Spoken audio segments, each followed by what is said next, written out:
এই তিনটা মালা এনেছি, তিনটা মালার একটা উত্তম, একটা অধম, একটা মধ্যম। তখন দুর্যোধন মহারাজ কি করলেন, তিনি অনেক চিন্তা ভাবনা করলেন, করে দেখলেন যে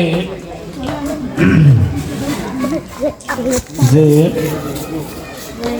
এই রাজ্যের রাজা আমি, আমার উপর তার কেউ নেই, অতএব উত্তম মালাটি আমাকে দেওয়া হোক।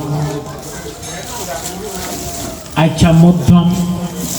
দুর্যোধনের ভাই ছিলেন দ্রোণাচার্য, তিনি ছিলেন একজন বড় মানি অস্ত্রবিদ্যা পারদর্শী।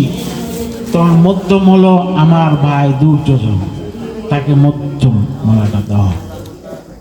আর অধম, আমার রাজ্যে কোনো অধম নেই। তখন তিনি কি করলেন, বললেন যে এখন আপনি যদি অধম মালা না রাখেন তাহলে আমি আপনাকে এই মালা দিতে পারবো না।